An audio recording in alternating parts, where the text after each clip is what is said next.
Hi, Donna. Thank you for joining me this afternoon. Can you introduce yourself to the Informs membership? Sure. I am Dr. Donna Ehrlich. I am currently serving as an associate professor of computer information systems, computer information management at Park University. I work remote. Park University is actually in Kansas City, just north of Kansas City in Parkville, Missouri, but I'm able to live in Florida and serve our students remotely. So is it an online university? It's both. We are blended. We have two main campuses, one in Gilbert and one in Parkville. Then we have, I believe we're up to over 40 campuses across the United States, mainly at military bases. And so we serve the military. So we have an online presence as well as a face-to-face and what we call pirate patch, where we blend it, where you can be here, but you might be teaching at 2 or 3 campuses. Great. So you were prepared for the online teaching prior to 2020.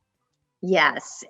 And especially with the blended, we were able to quickly move into all of our classes, kind of shifting onto that online, Yeah. but then providing those services that you might still want to Zoom face-to-face connection. That's great. How long have you been an Informs member?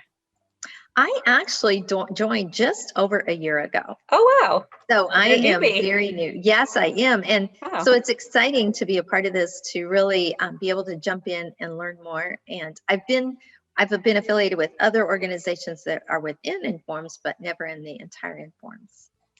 Interesting. So what made you decide to become a full member? Well, there's only 2 of us at Park University that work in the business analytics, and the other, Dr. Dimitri, he's the actual, he's over the graduate business analytics. And so he introduced me to Informs and shared some of his research he was doing, and I became intrigued and started watching and decided it was a great place to move into. Great. Well, welcome. I'm glad to have you. Thank you. Can you tell us a little bit how you got into the field of computer information systems Sure. management? Yes, early on, when I was looking for a career many years ago, I was intrigued with computers. I mean, obviously, gray hair. I've been around a little while, and actually, the PCs and a lot of the programming and stuff that we did was directly with the computer, and I just saw a lot of opportunity, curiosity, and I like change, and so I was intrigued to move into that field because I felt like there would be new things to always learn. Plus, it just felt like you could tell the computer what to do and it would do it. And it was pretty intriguing to just see where it was going. So that was really why I chose that field. Okay. So it sounds like you started your career in industry, but you're now in academia. Is that correct? Yes. How did you decide to make that switch? Well, when I was working in academics, one of the first things that happened to me is I was programming and operating and enjoyed that, doing a great job. And in business, what do? We promote people to a level of incompetence. So I was moved into a leadership role. And from that leadership role, when we were going from mainframes to client server, the executives were sitting at the table and they were showing me how we were just going to let everybody go and hire all new people. And that really was not what I like to hear, because I really believed in my people that worked with me and for me. So I went to the community college just to see if there was some kind of training that I could set up, help everyone learn the new system so I could basically rehire them with the skill set. So that was my first look at how I could bring in the academics into the business. And there they didn't really have anything specific to that, but they asked me if I would help them set up something that they would certainly help me. So I started teaching part-time through workforce development. And then I was asked to teach some adjunct classes early on. And I really found that intriguing. I love the classroom. So I went through still quite a few more years of working, but ultimately I found the classroom was where I really like to be. So when I had an opportunity to shift full-time into academics, I made the shift. Wow, great. Do you have any advice for ORMS students who are about to graduate, trying to decide between industry and academia after they graduate? What I would share is do both. I think that we are at a time where academics is going to change significantly. And I don't know how many more full tenure professor tracks just doing your research are really going to exist without the affiliation of a business. So I would say definitely affiliate with business, work with businesses, learn through the businesses. It used to be the knowledge was in the universities, and it's not. There's as much knowledge in the businesses. And we're starting to see on Google. Google is, you can get a degree through Google, and it's just, it's equal to a bachelor's degree.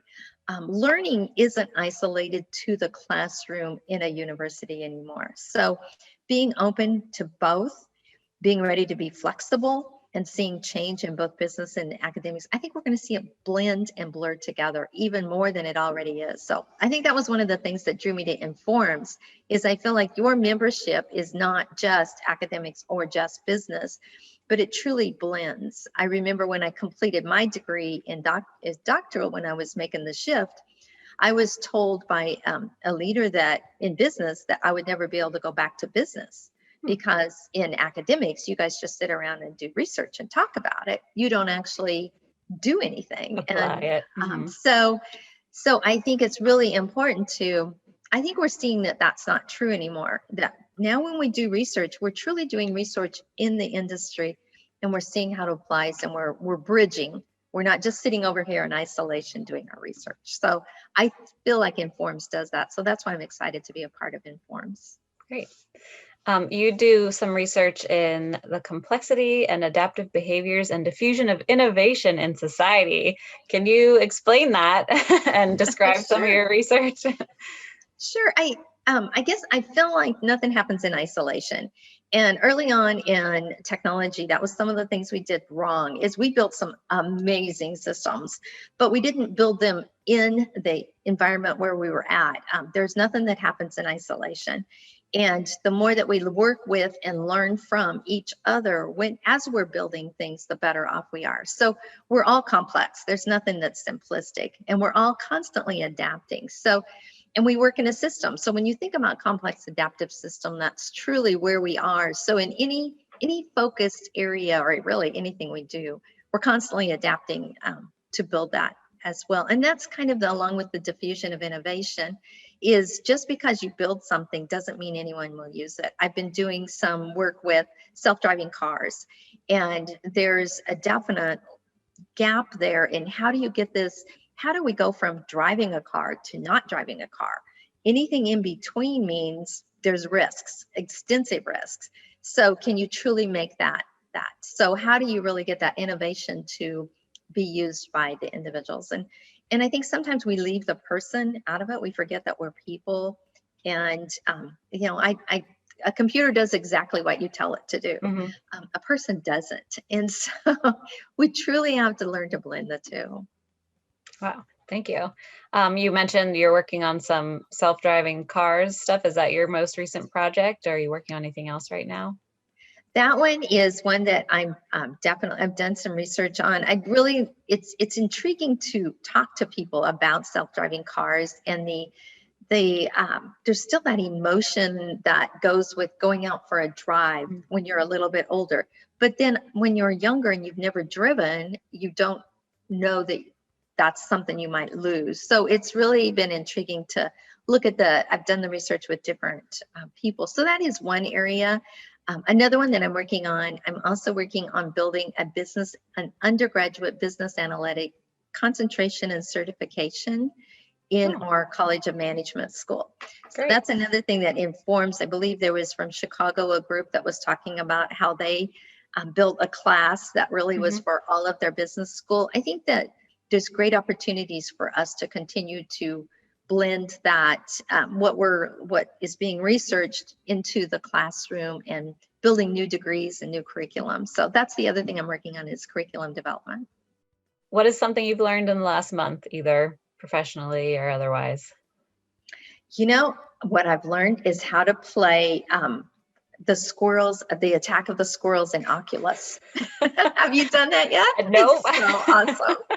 It's such a great family game that, and friends, oh yeah, Oculus and just the new technologies that are out there to play games with, to connect. You can play cards with family members across in different time zones, different continents. And so, yeah, there's. Are those the goggles, the 3D? Yes. Like, oh, cool.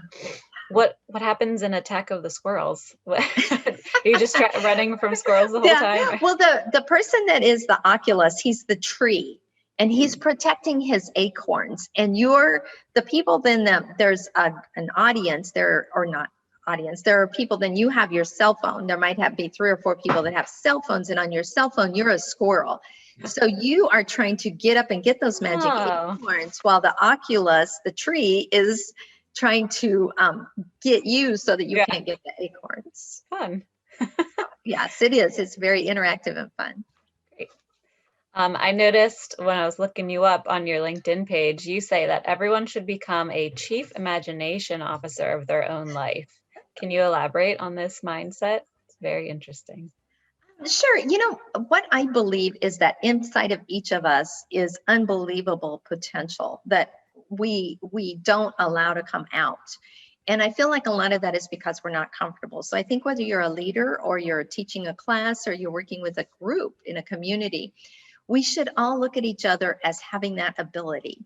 And not imagination like as a parent, sometimes we have an imagination of the fears of what's going to happen to our children, but truly the imagination of what could be good.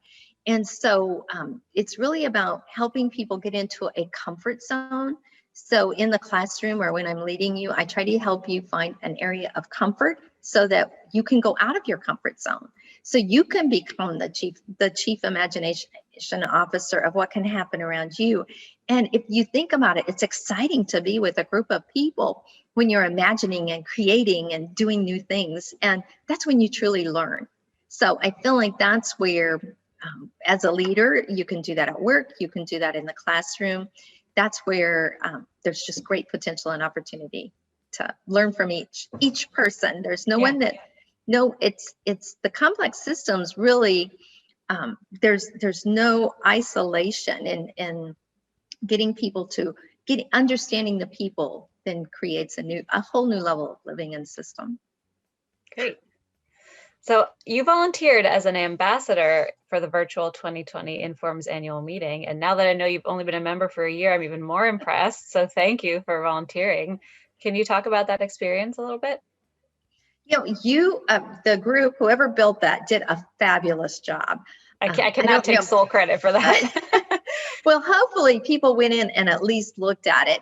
It was so cool how it was set up, like tables and chairs. You had different floors. You could jump in and out very easy. It was a click and you were in.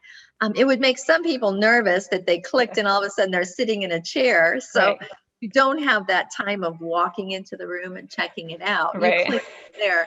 But it was set up so comfortable that I think long term it will stick around if all of us will just, again, the diffusion of innovation. It'll be up to us to make it happen.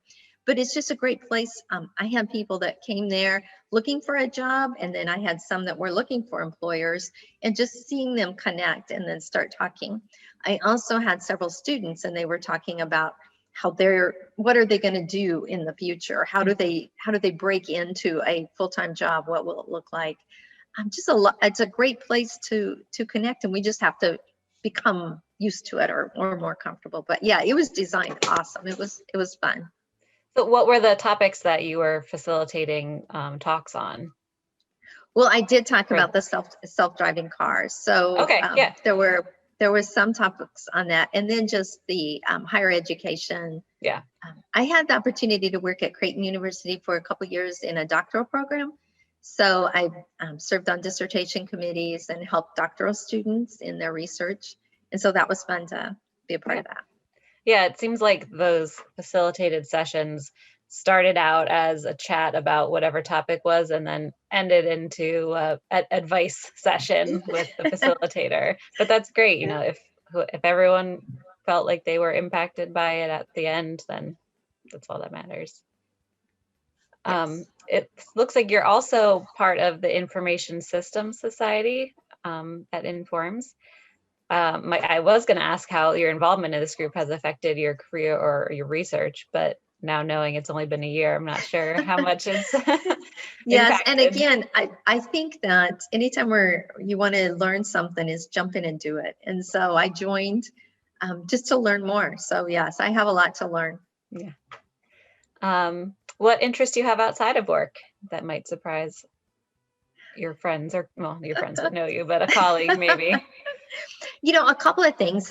I am actually a Nebraska farm girl. I grew up on a farm, so I loved working out in the field, driving the tractor. I was one of four girls, so I had the opportunity to go out and actually do the chores, and I love that. Yeah. And so that's always been intriguing to me to see the farm industry continue to change. And if you think about it, my grandmother's calendar, which is like a farmer's almanac, was the first decision support system because they would plant based on the moon Yeah. and based on all the things on the calendar and the rain and stuff. So I always share that decision support systems have been around forever. It's just how you use them and build them. The other thing that I did, I was a runner and my knees became stiff and sore, and someone said try yoga.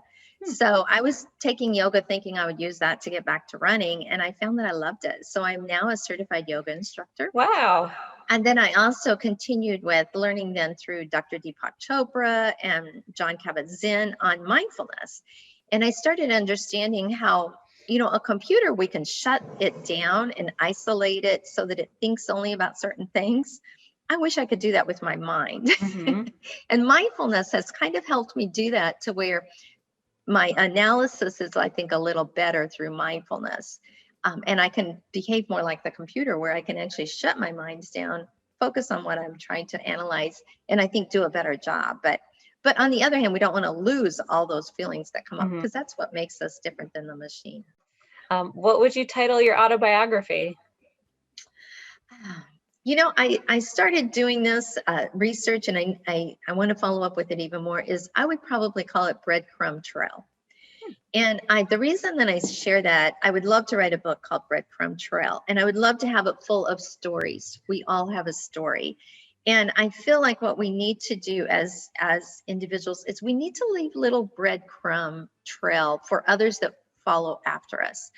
As you're doing as a parent, we're wanting to teach our children things. They won't remember everything, but if we could leave them little nuggets, I believe that if you want to be good at something, you need to learn what others have done well and learn to do it well in your own area, in your own place. The map that our children and future generations live in is going to be different than ours, but there's still little pieces of nuggets we could leave for people through stories. Stories are probably the best way for them to learn, so that they can maybe not make as many mistakes as we did. They can maybe learn from what we did, so they can build something even better and even more. So I think all of us come together and write our breadcrumb trail and give it to them in little stories and nuggets would be fun. Yeah.